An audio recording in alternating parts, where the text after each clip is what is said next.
Well, good morning. Welcome to the Grove Church Live. It's good to have you guys here if you're joining us on Facebook or on YouTube.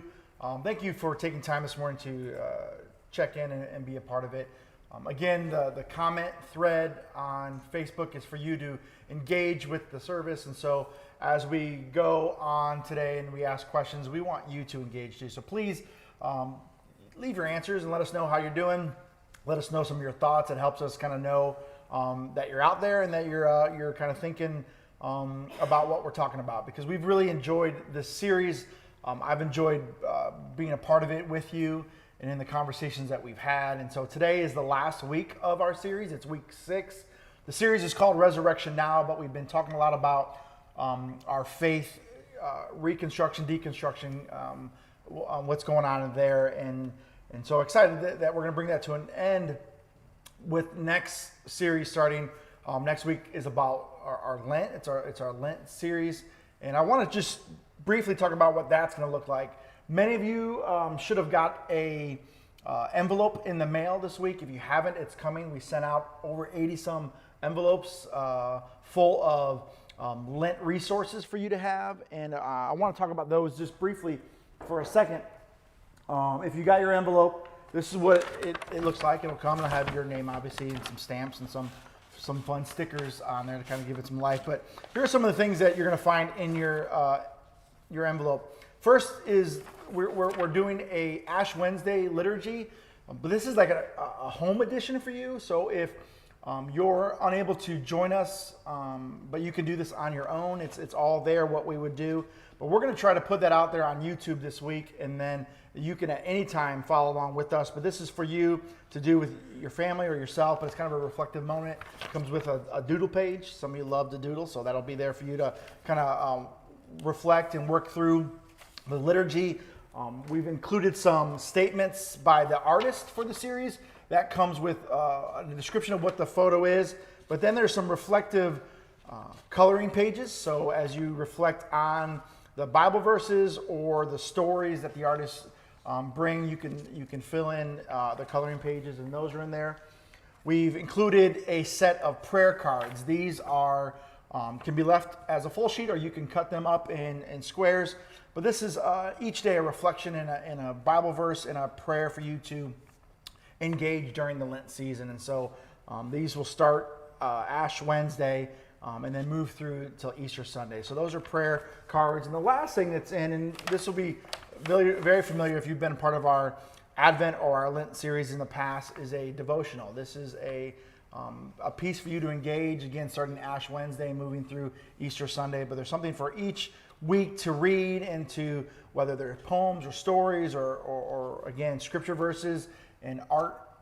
It's just something for you to engage in, and we'll reference these each week. But I wanted to share briefly what the series is about, and then we're going to jump into today again. So this is from the artists Lyle Garrity, Sarah R., Hannah Garrity, and Lauren Pittman. This is what they prepared for us. So the series is called Again and Again. It says, in the season of Lent, we're reminded that again and again, suffering and brokenness find us.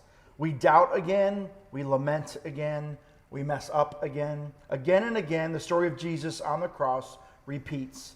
Every time lives are taken unjustly, every time the powerful choose corruption and violence, every time individuals forget how to love, with exacerbation we exclaim, again, how long, O God? And yet, in the midst of the motion, blur, chaos of our lives, God offers a sacred refrain. I choose you. I love you. I will lead you to repair. Again and again, God breaks the cycle and offers us a new way forward. So I'm really excited about that series. Again, that'll start next week, but or actually we'll kick off this Wednesday with our Ash Wednesday service. Hopefully you can find us on YouTube and be a part of that. If not, we provided you with the at-home liturgy.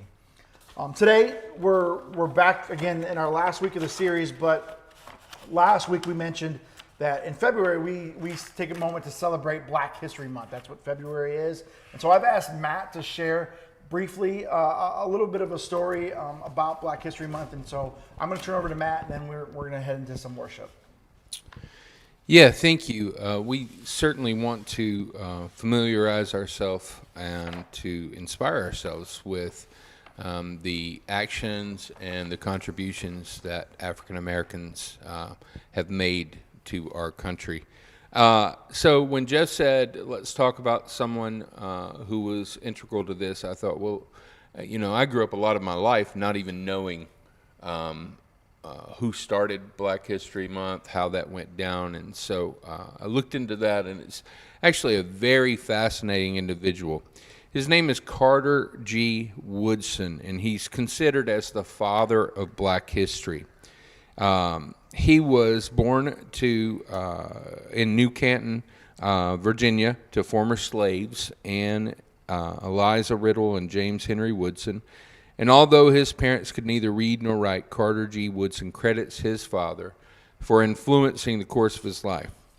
His father insisted that learning to accept insult, to compromise on principle, to mislead your fellow man, or to betray your people is to lose your soul.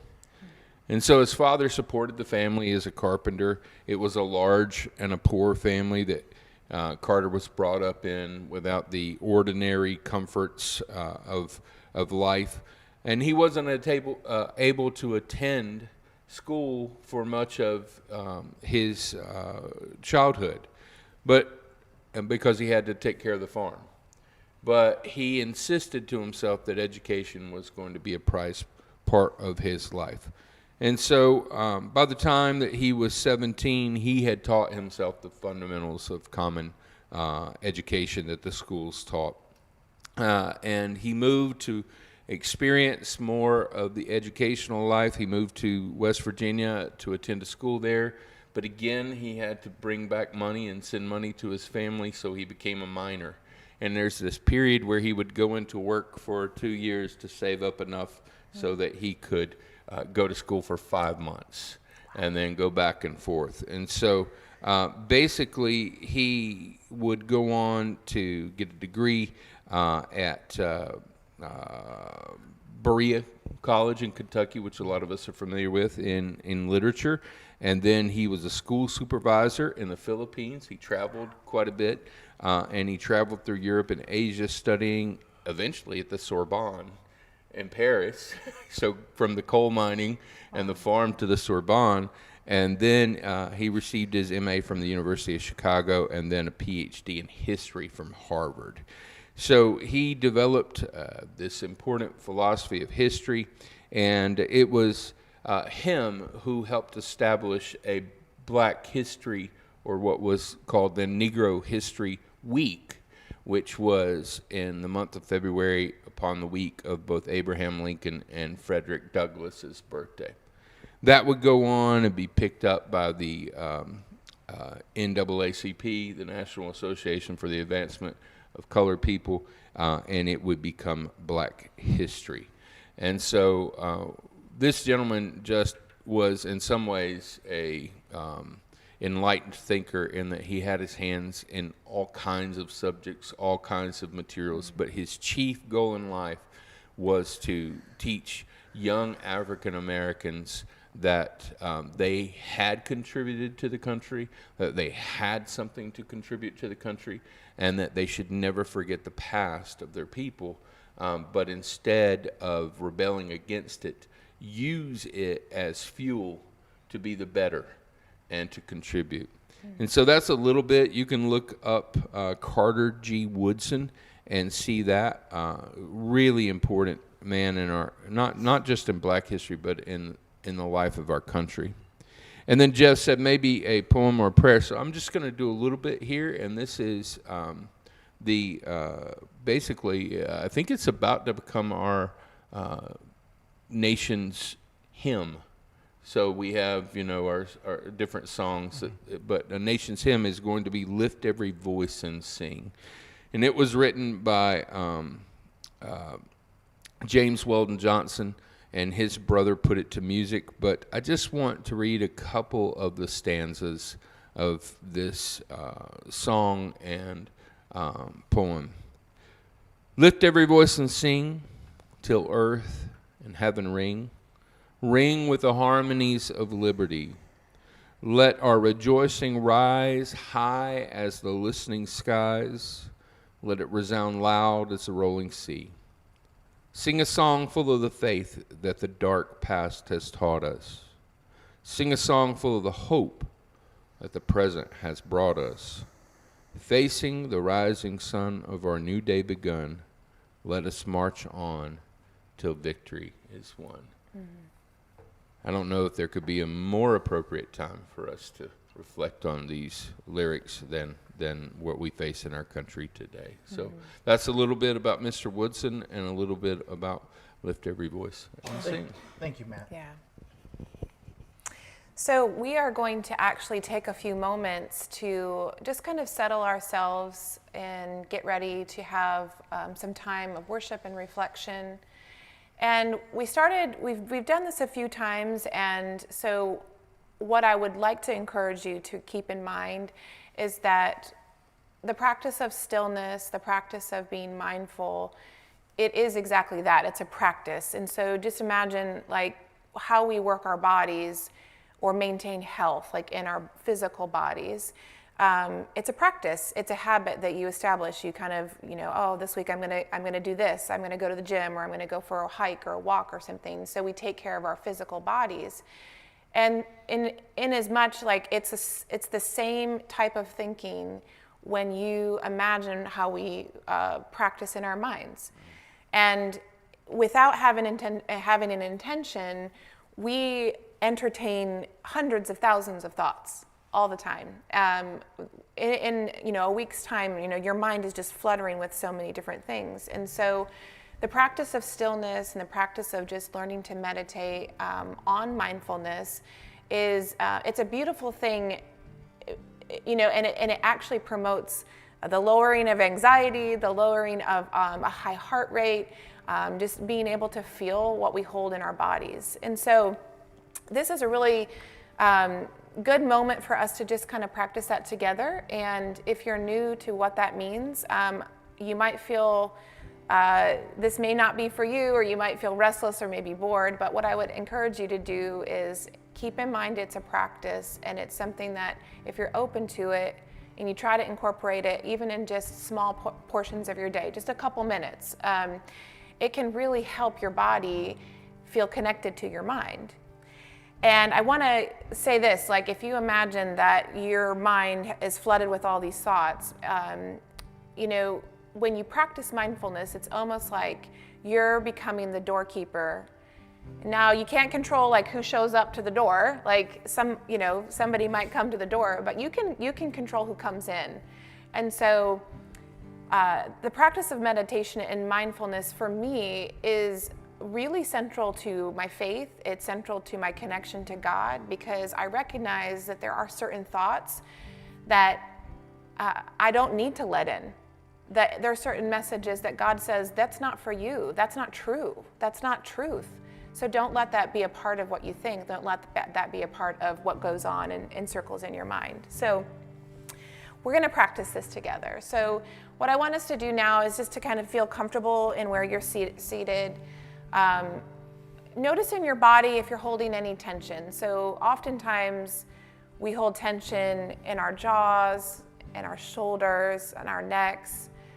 So however you can feel that you're able to let that go. Maybe you take a really deep breath and you raise your shoulders up, and then you take a big exhale and you let them lower. And you feel yourself just becoming present, kind of sinking into your seat. So sitting upright, feeling your feet grounded on the floor, feeling your body just kind of sinking into your seat, just kind of melting into the position and releasing any tension that you feel. And so what we're going to do now is I'm going to encourage you to take just a couple really deep breaths. So go ahead and inhale deeply and exhale through your mouth as a way to just kind of cleanse your mind and kind of cleanse your space. So inhale again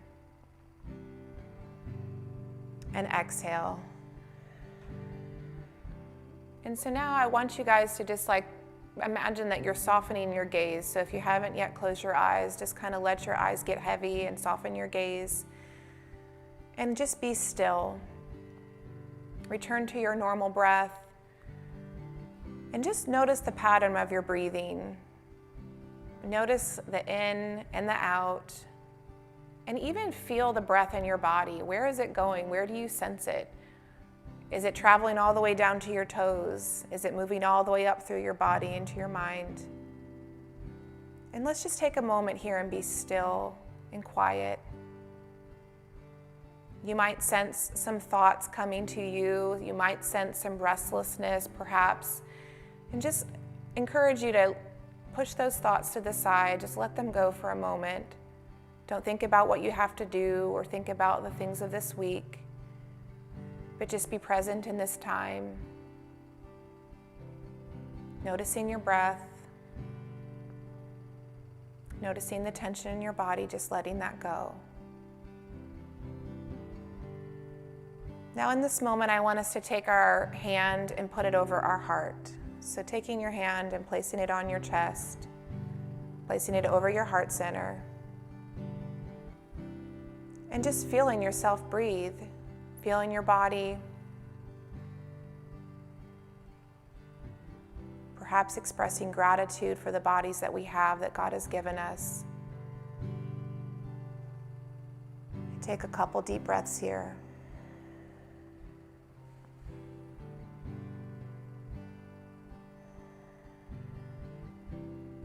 Now releasing your hand, your palms to your lap, and opening up your eyes. So this was just a really simple time. This is just an easy practice just to try. And I would encourage you, sense and notice how you feel. I mean, I know I feel just a lot better just even taking that moment briefly, 2 minutes, taking deep breaths and noticing how I feel in my body, noticing the tension that I can just let go of. And finding gratitude that we have this opportunity to be still, to slow down, to not go. And so keeping that in mind as we move into a time of song and worship, allow that feeling in your body and in your mind to connect to these songs, to think about the lyrics, to think about what the messages that are coming through. Prayerfully enter this time with us this morning. And Liz is going to lead us, and so I would encourage you to participate and be a part of that today.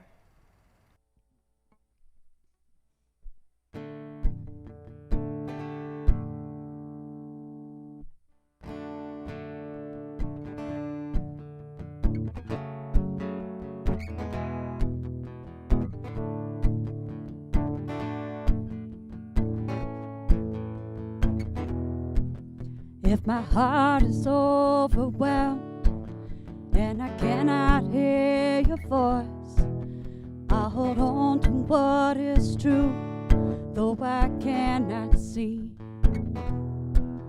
If the storms of life they come and the road ahead gets steep, I will lift my hands in faith, I will believe.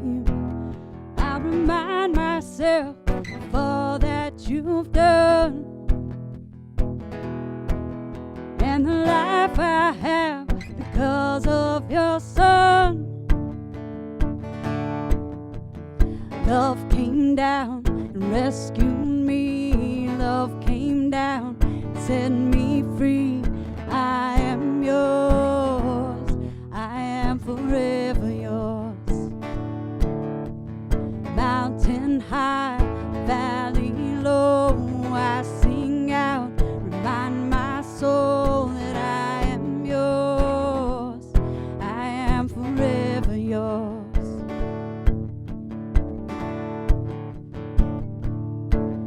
When my heart is filled with hope and every promise comes my way, when I feel your hands of grace rest upon me, staying desperate for you, God, staying humbled at your feet, I will lift these hands and praise, I will believe. I'll remind myself of all that you've done and the life I have because of your Son.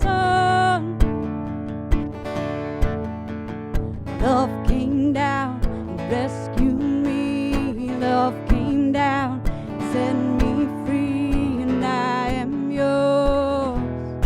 I am forever yours. Mountain high or valley low, I sing out, remind my soul that I am yours. I am forever yours, 'cause I am yours. I am yours for all my days. Jesus, I am yours. I am yours. I am yours for all my days. Jesus, I am yours. Love came down and rescued me. Love came down and set me free. I am yours. I am forever yours. Mountain high, valley low, I sing out, remind my soul that I am yours. I am forever yours. I am yours. I am forever yours.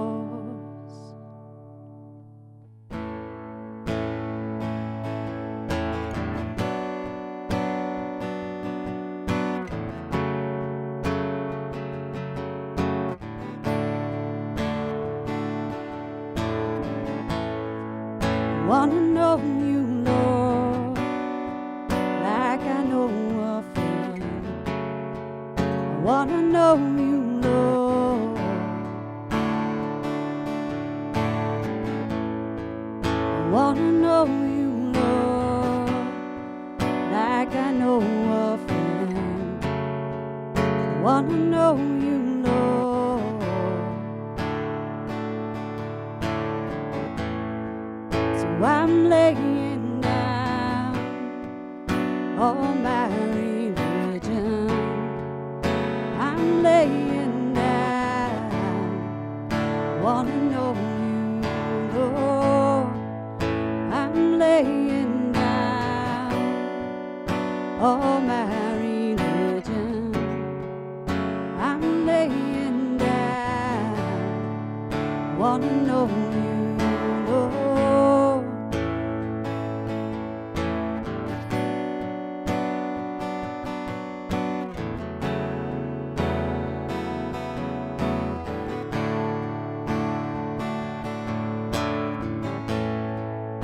I used to think that I could box you in, but I'm laying down, wanna know you, Lord.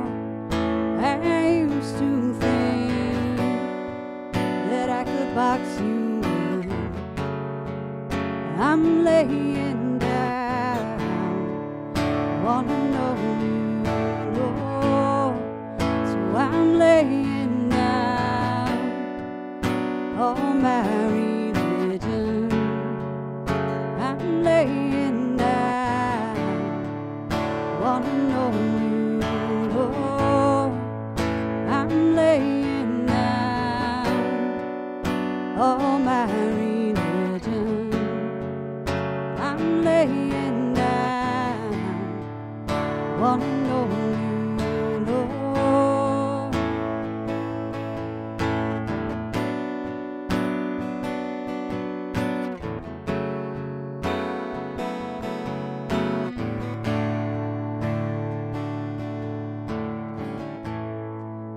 Lord, I've been told to be ashamed.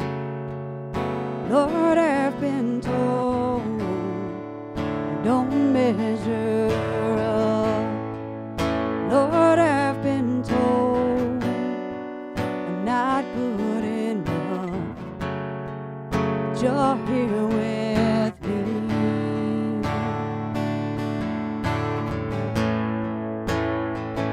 I reach out and you find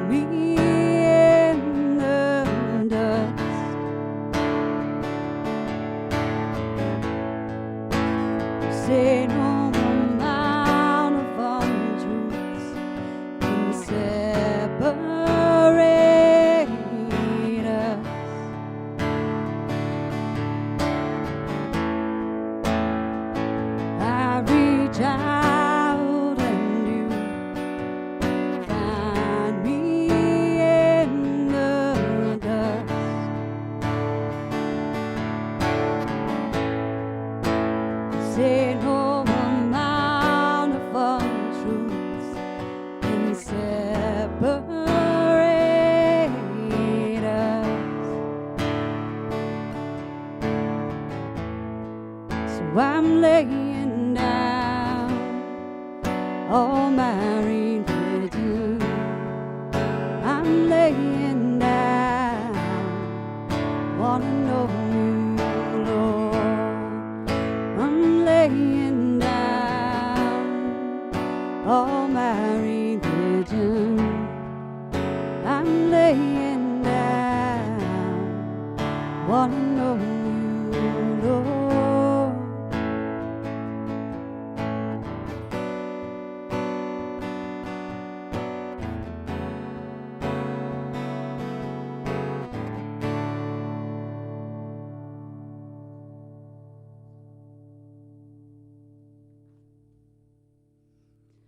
Dear God, thank you so much for making a place where we don't have to be perfect.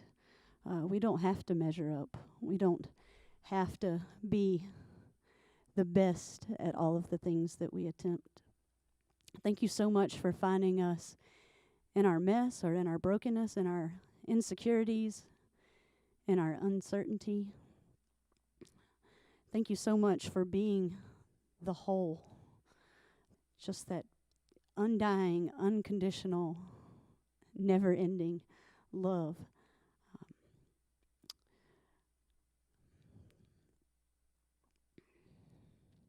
You've made such a way for us.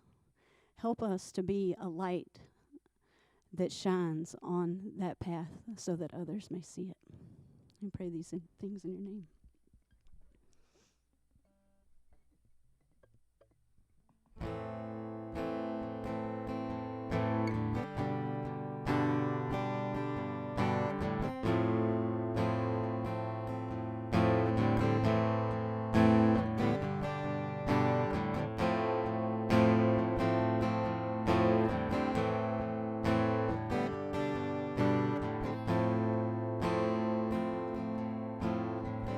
You have come to save us. You have come to save us. You have come to save us, Lord. You have made a way here. You have made the way clear. You have come to save us, Lord. Jesus, you're the one who saves us. You're the one who saves us. King of all the other kings on earth. Jesus, you're the one who saves us. You're the one who saves us. King of all the other kings on earth. You are light and fire. You are our desire. You have come to save us, Lord. You're the hope among us. You're the peace that binds us. You have come to save us, Lord. Oh, yeah, you have come to save us, Lord. Jesus, you're the one who saves us. You're the one who saves us. King of all the other kings on earth. Jesus, you're the one who saves us. You're the one who saves us. King of all the other kings on earth. You're the King of all kings and Lord of all lords, light of the world you shine. King of all kings and Lord of all lords.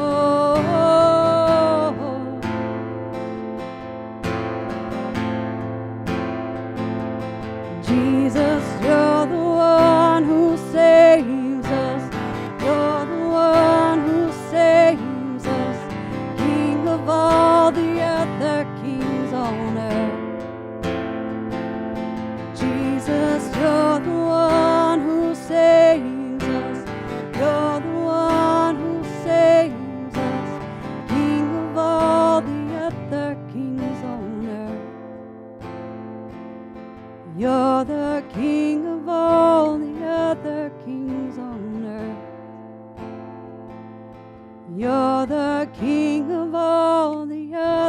kings on earth. Thank you, Liz. That was great. That last song, a new song that we haven't done here before by the band All Sons and Daughters. Jesus Comes to Save Us, which is a great lead into today's topic, which is Jesus Saves, and we're going to get into that in just a minute here. But I want to do a quick recap of these three boxes that you see here in front of you.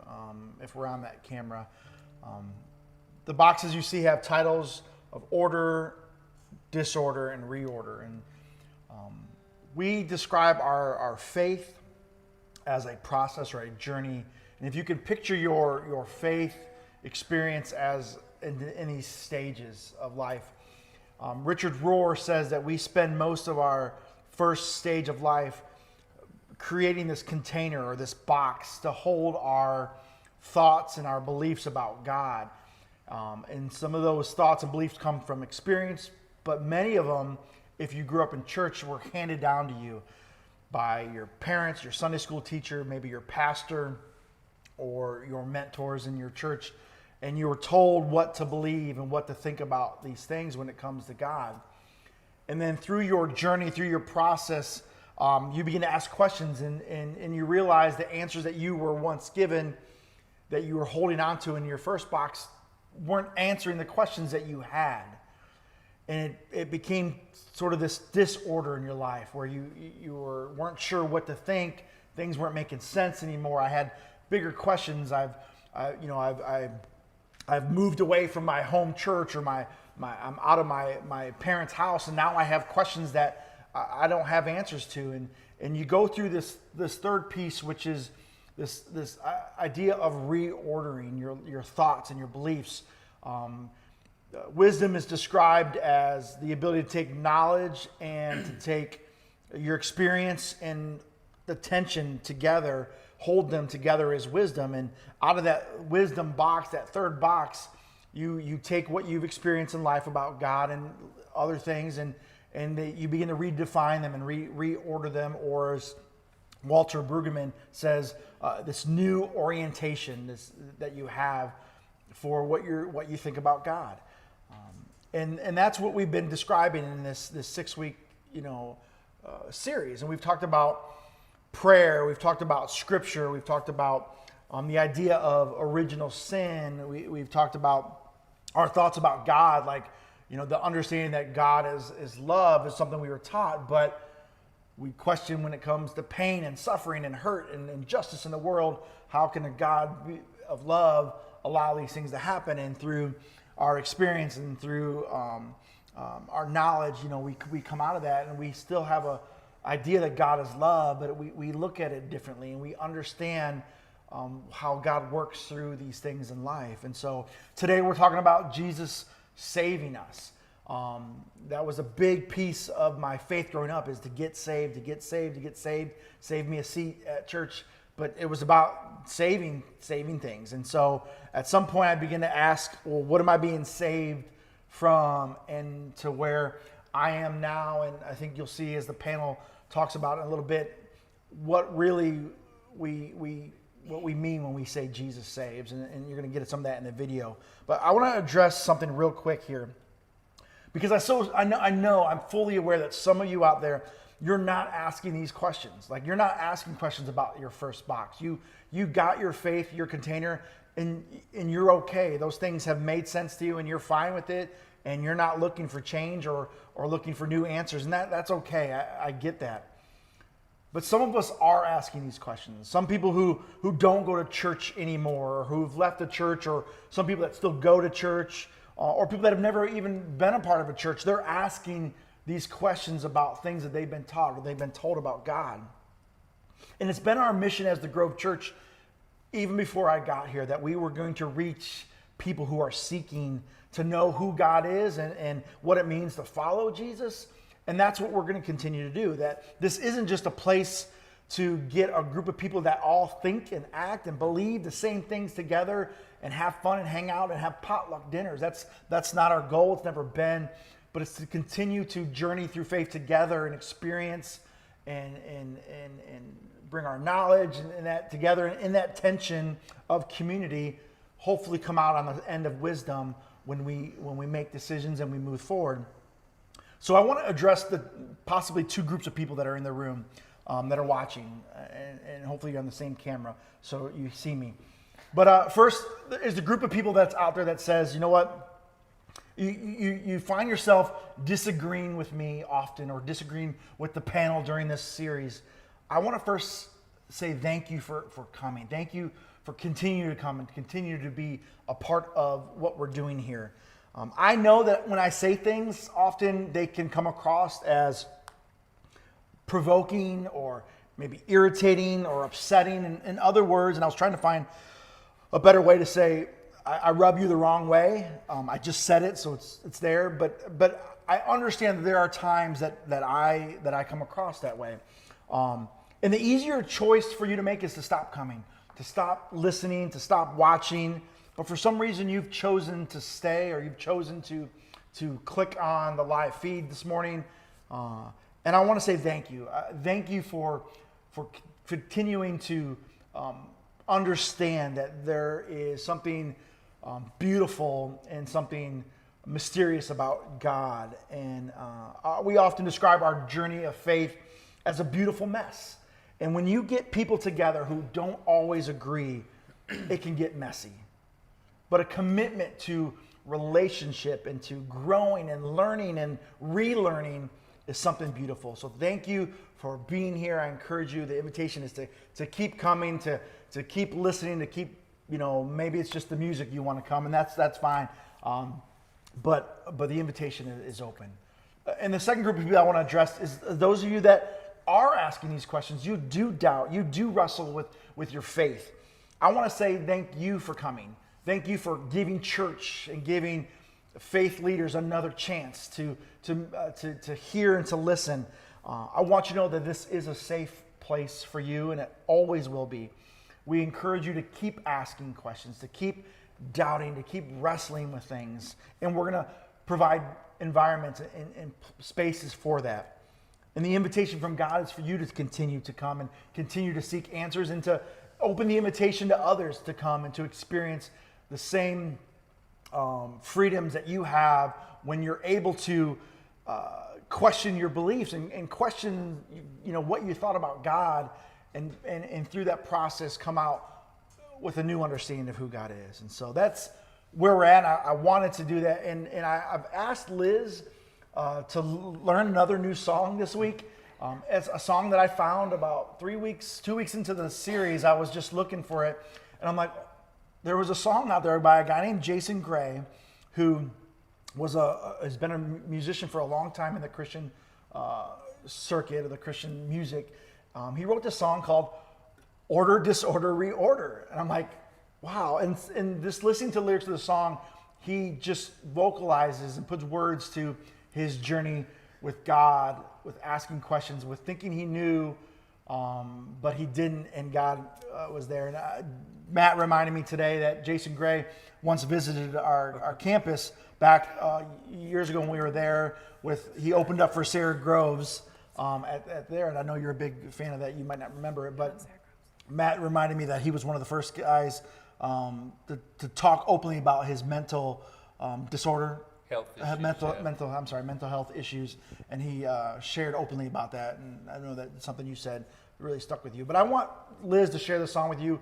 Please pay attention to the lyrics of the song, because I feel like it's a catchy song, and you might find yourself singing it over and over again in your head, because those are the words. But enjoy the song, enjoy the lyrics, and we'll come back and finish this conversation. Mm-hmm.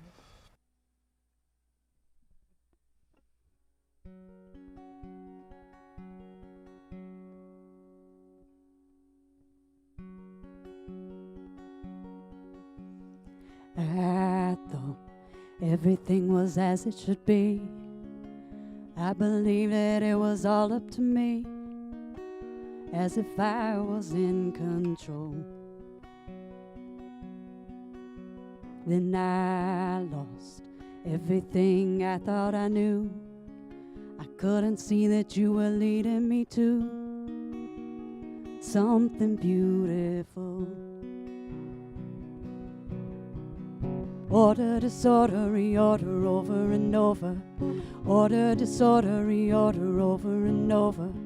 Wouldn't be the way I choose. This is how you make me new. Here I am, I'm all in. Though it feels like falling, that's what it takes for you to break through.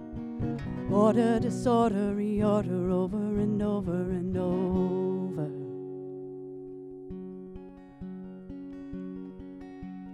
I thought the storm would never come to an end. I begged you again and again to send a miracle. But the storm was the way you broke my heart open wide to get what was hidden inside and called it beautiful. Order, disorder, reorder over and over. Here I am, I'm all in. Though it feels like falling, that's what it takes for you to break through. Give me the faith when I'm afraid to say, here I go, I'm ready. I know you won't forget me. You give me a way to find a way through. Order, disorder, reorder over and over and over. I don't really want to change if I'm telling you the truth.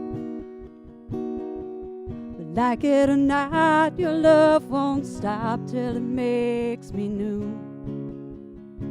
So give me all that you got from the bottom to top till I look like you.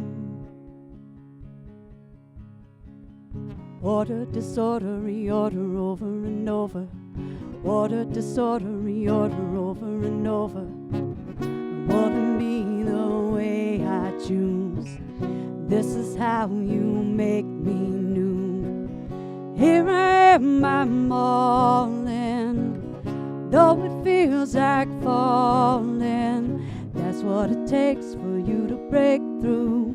Give me the faith when I'm afraid to say, here I go, I'm ready.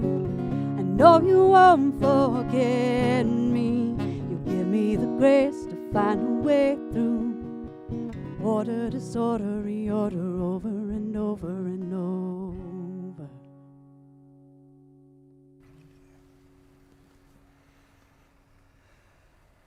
So I hope you enjoyed that song. I hope it's stuck in your head. I hope you sing it over and over again. Order, disorder, reorder is kind of this journey that we're on. And so we're going to jump right into the conversation. I think we might not have time today to watch the video. We'll see how things go. I know I've taken a lot of our time today, but I want to get to some of these questions. But let me ask this first piece, and this does not have to do with today's topic specifically, but with this series. Is what happens is many conservatives or just traditional church folk, we end up spending most of our time in the first box. We get stuck there. We don't like change. We don't like to hear things new. We don't like to question things.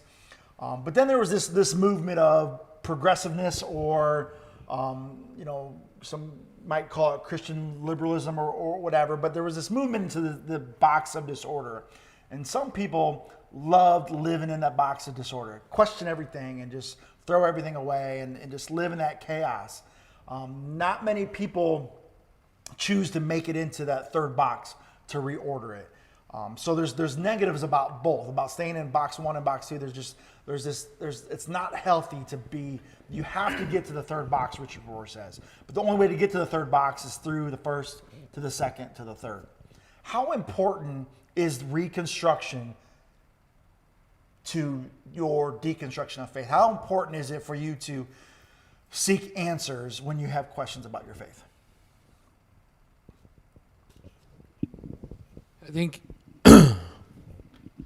it's incredibly important. I think that The problem is when we get into that disorder stage, it's not that we shrink back necessarily, and it's that we don't lean into it enough.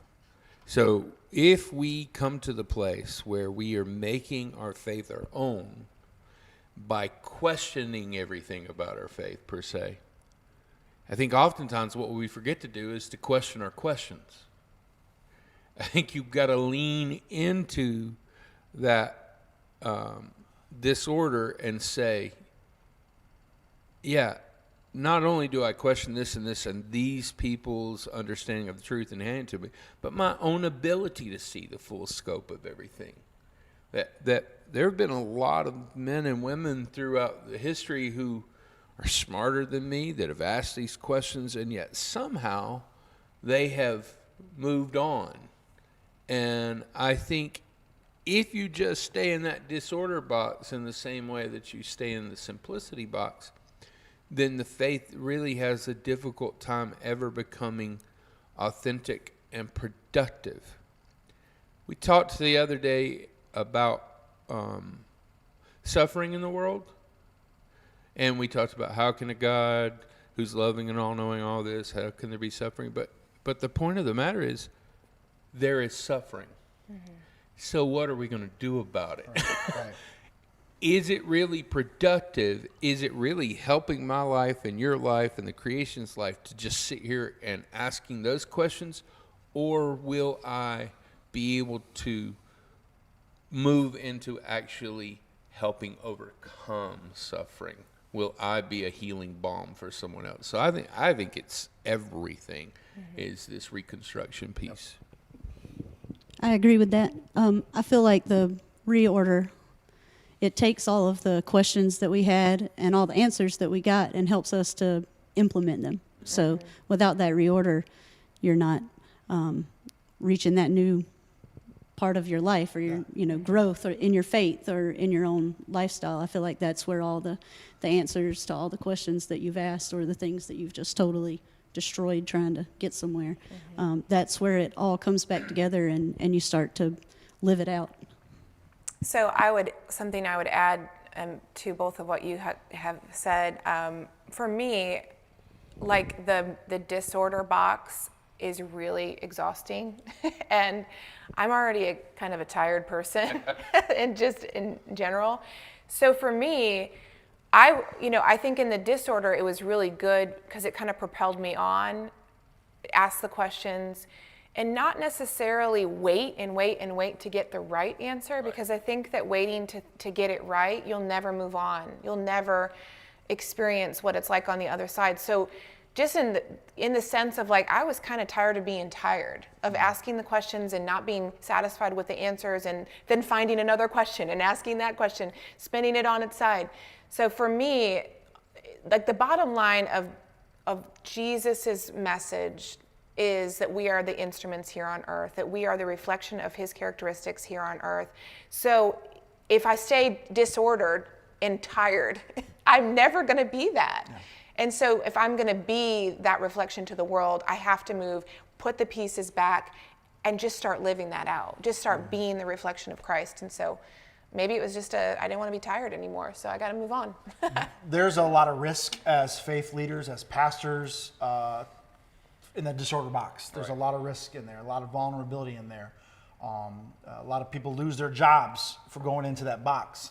As a spiritual leader, that we're called to be, we have to go into that reorder and show people how to do that. I mean, that's our goal for us is to allow you to move through these boxes and come out reordering.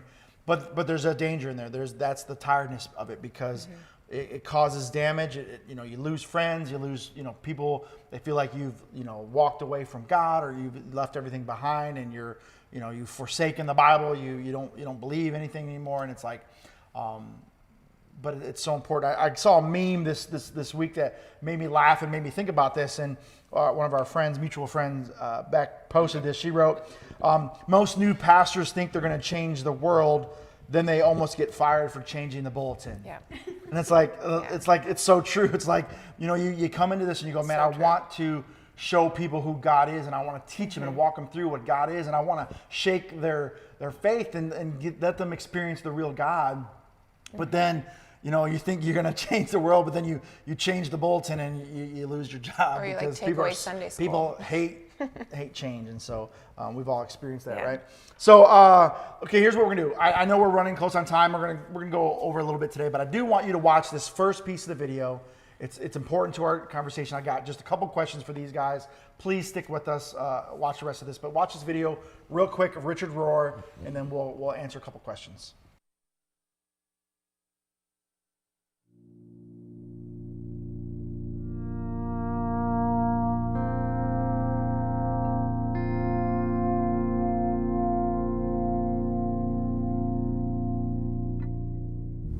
How does Jesus save us? Well, how does Jesus save us? Let me start with saying what I said before. He was a Jew. Now, I would challenge any one of you to go to Jesus' scriptures and see that there's a passage that talks about God saving Israel that has anything to do with going to heaven. Find one. That's not the world he's coming from. Salvation in the Jewish scriptures, which was Jesus' religion, is talking about liberation, fulfillment, life, wholeness, freedom, peace, now. How did we create anything else than that? It's the whole Jewish scripture. When Yahweh saves Israel, he's saving them from their enemies right now, right?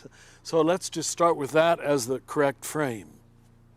So when Yeshua, Joshua, Jesus saves, is a form of the word Yahweh. Yahweh saves, right? So we've morphed from the God of Israel into our God, Jesus, part of this revelatory mystery of God that we call Trinity.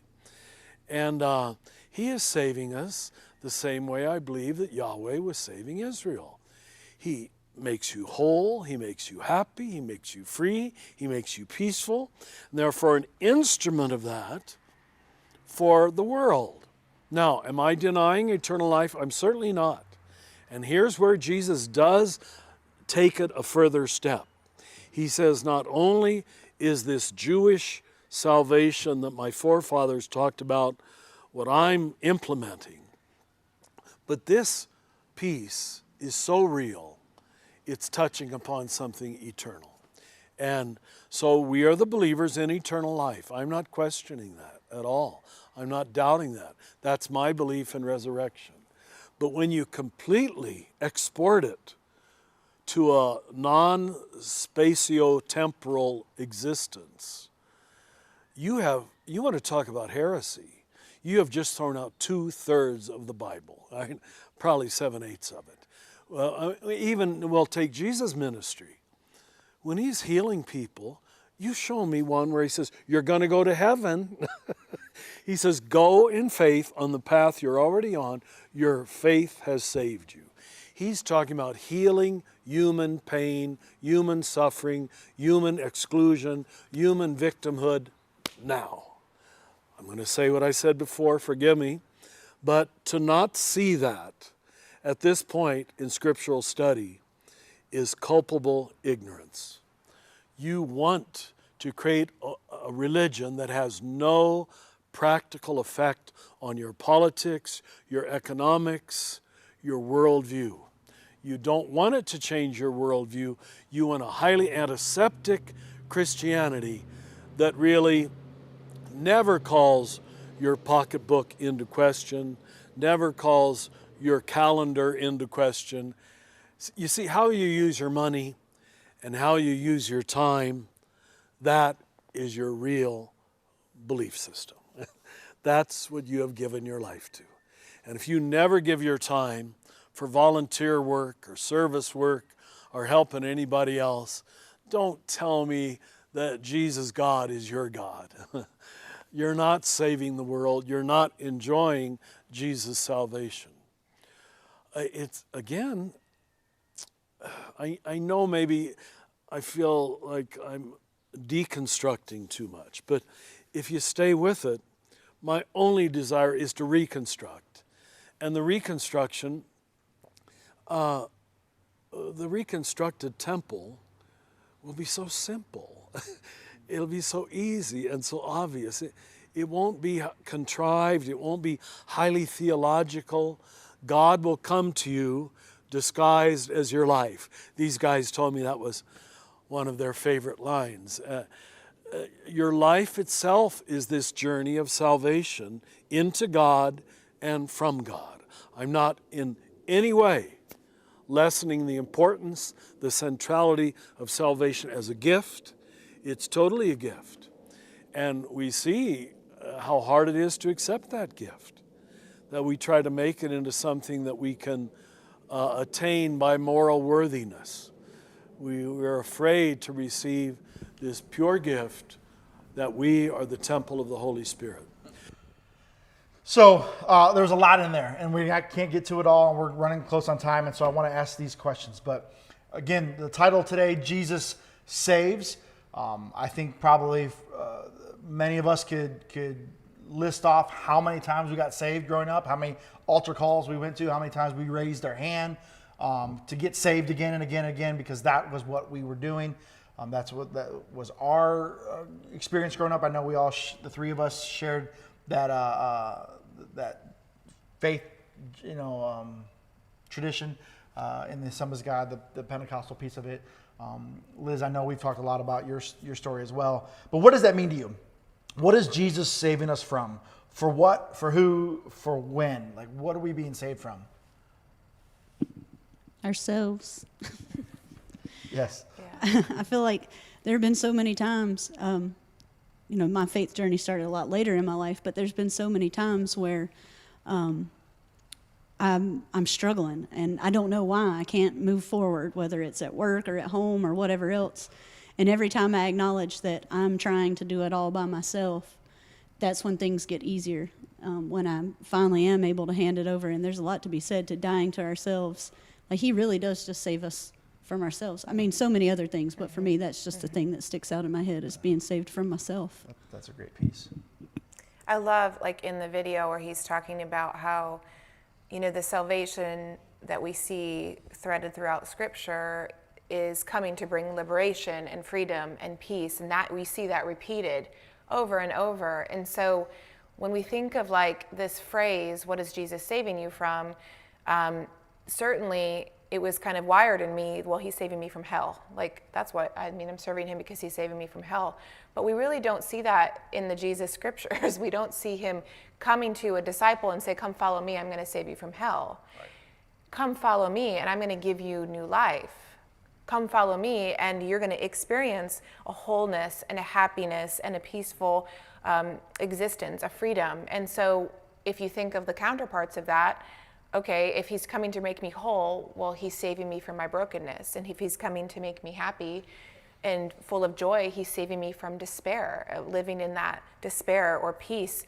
He's coming to make this peaceful life for us. Well, he's saving us from our unrest and our worry and our anxiety. So there's a counterpart to all the things that are life-giving that he brings for us that he's saving us from.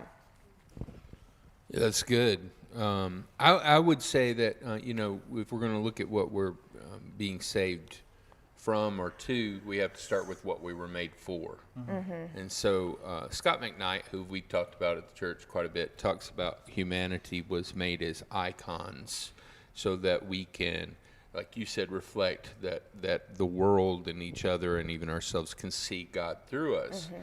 So he says we're created for relationship because God is relationship. And we're created for love because God is love. And we're created in 4 directions. So we're to love God, love ourselves, love others, and love creation. Mm-hmm. So for instance, God saves us from ourselves to ourselves. So it's not that we're the problem, we're the beloved, it's that we're broken.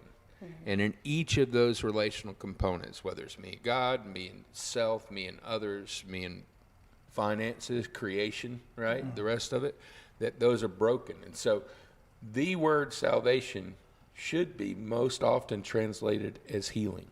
Yeah. In the New Testament. Yeah. Sozo. So we're being healed to fullness and wholeness of relational love. This idea of the Old Testament understanding of God was being saved for that moment, was like the freedom in that moment, as Roar talks about. It would be hard to sell some of our Bible stories growing up as a kid, like Daniel in the lion's den, Shadrach, Meshach, and Abednego. The Red Sea would be much harder to see that, well, the lion got to Daniel and the fire got to those guys, but you were saved for the afterlife. I mean, I think God was like saving people in that moment, this idea of freedom, and it wasn't something way over there, but it was something now God was entering into the story in that moment. And so next question I got, and this is a quote that he has in the video there. I'm going to read the quote. It says, "Highly antiseptic Christianity never calls your pocketbook into question, never calls your calendar into question, but how you use your money and how you use your time, that is your real belief system.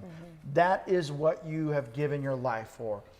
What practical effect does being saved, following Jesus, have on your politics, your money, your worldview, your calendar, those things? Like, if it doesn't affect it, what's this all about? If it doesn't have an effect, so what effect should it have on those things? I think it's interesting because when you look at this box illustration, it is kind of a vision of like, well, faith is here. My stuff, my things, what I do with my time is here. We kind of like, it's all divided.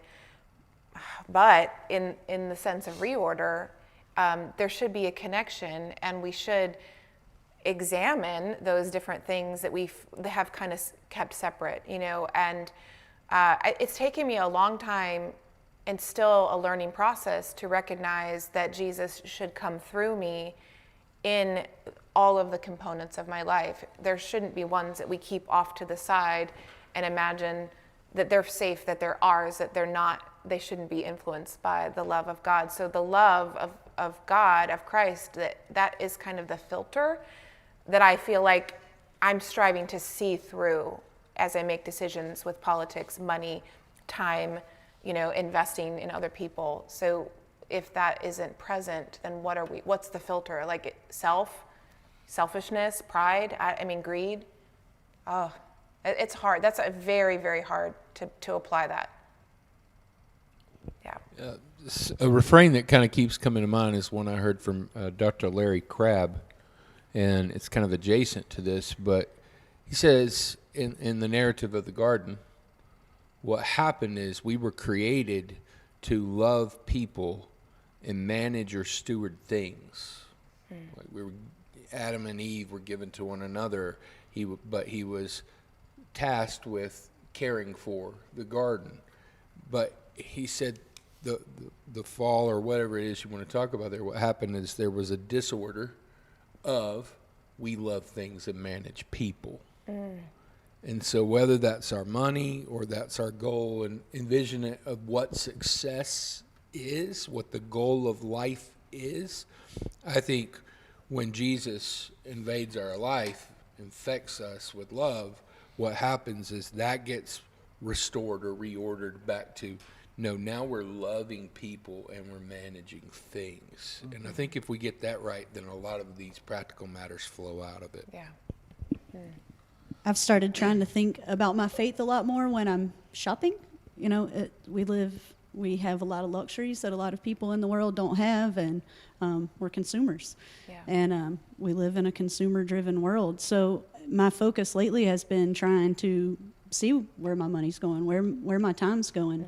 Am I spending money with companies that care about their employees, that care at all? Am I destroying the environment? Am I trying to find a better way to purchase something? Am I filling up my day with a whole bunch of meaningless, mindless tasks to avoid talking to my neighbor about something that makes me really uncomfortable or something like that?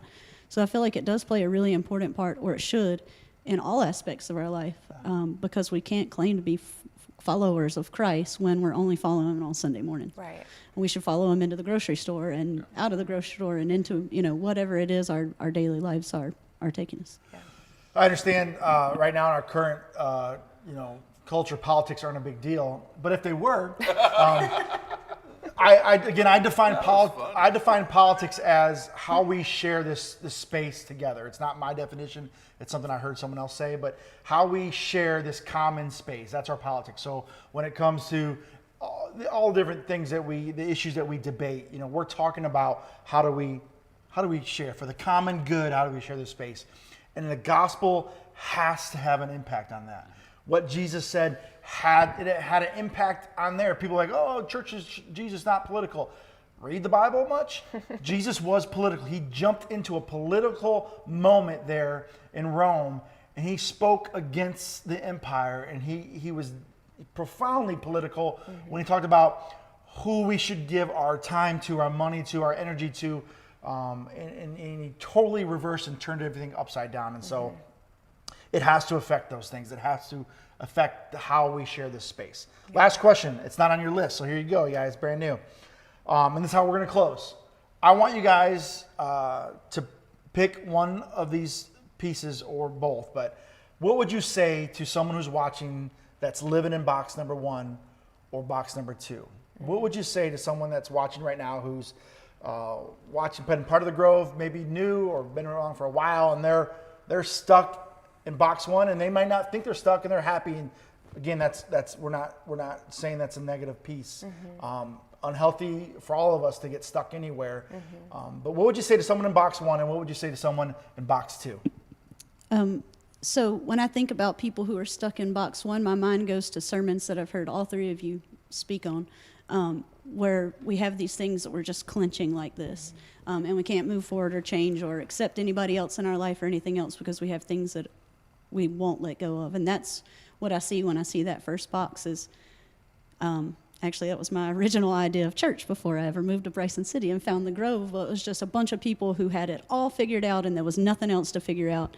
And they were holding on to something so tight that it didn't leave any room for anything new, or any questions or me. There wasn't room for me in that box. And I know that that's not easy to move into the second box, but I think it's really important. But that's the way I feel about that first box, is just that we hold on to things so much. I guess I would concur. I agree with what you're saying, Liz. I think that I spent a lot of time holding very tightly to a lot of things. And I think that there's a place for those things in the foundation that we're building in my young faith. I needed some structure and I needed some parameters, because it kept me safe. But what I would say in moving forward or moving out of, the freedom that I experienced in the reorder and putting like the pieces of my faith back together has been one of the most challenging but yet wonderful experiences of my life. And I can think back to when those thoughts started coming, when we, the three of us were at Southeastern, and kind of like hearing some things that some of our professors would say, and I thought, the things that I'd never thought about before. And so the freedom and also the people that I have met like on the other side, it's a big world. Like there's a lot of like really beautiful things that you learn from people that you would have probably never had broken bread with here. But you get to there and the table's expanded and you're like, bring them all in and let's like have some fun and like love each other. And that to me, I love that I've been able to experience that, to be able to teach that to my kids. That is a beautiful thing for me. I really believe that they're hopefully going to see the world a little bit differently, a lot differently because of that. I would say that there's always more with love. And I would say that a very important phrase for me has been transcend and include. In other words, I'm not jettisoning everything from box 1 away or box 2 away. They're very important pieces that are foundational to my development as a human being, as a follower of Jesus. And I recently, just this week, have been reading something that offered me a different image of the boxes, and it was the rings of a tree. In other words, there's times where you can see those rings where there was a lot of plenty and there was a lot of nourishment, and there was a lot of this, and then there were times of drought that may be your disorder where it feels like things are drying up. But then there's a new season, and in Rings of a Tree, you never lose what you had. You just keep adding on. And love, if love, is ever opening. Yeah. And it's ever widening, and it's ever including. So I would say transcend including. Be the tree. Be the tree. Be the tree. I love it. We share this is an ancient proverb. We shared it a couple times throughout this series, and I think that's what you're leading to.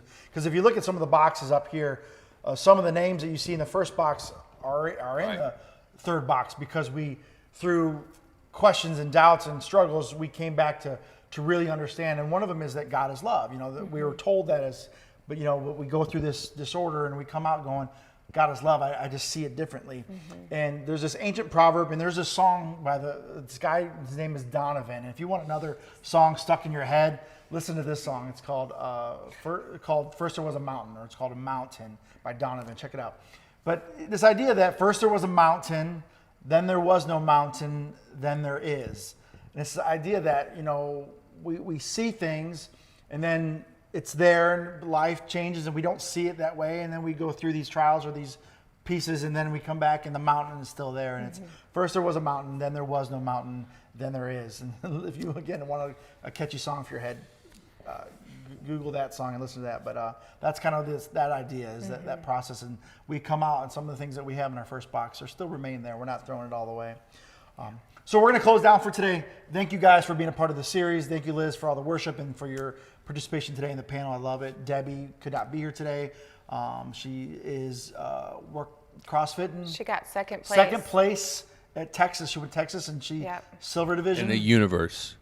Second place in the In the universe. universe. In her Number division. 2 in the universe in her division. But she got number 1 in one of the workouts. She came in first. Okay. Yeah. So she came in second overall. awesome. Well done, Debbie.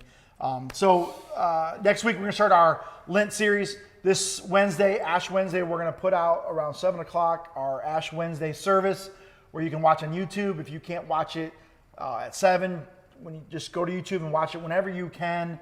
It could be maybe even Thursday, Friday if you want to watch it at a different time. The liturgy's in this envelope. Make sure you look at your envelope and get that out of there. You can do it on your own. All the links to the videos are in there as well. And then there's the prayer cards and devotional pieces, and we want you to be a part of that and participating with that. And we'll start that series on Sunday, but this Wednesday we'll start with our Ash Wednesday liturgy. Right? Thank you guys for being a part of it. Thank you, Cannon, for leading us, guys. We love you. Thank you for being on the journey with us, and we'll see you next week.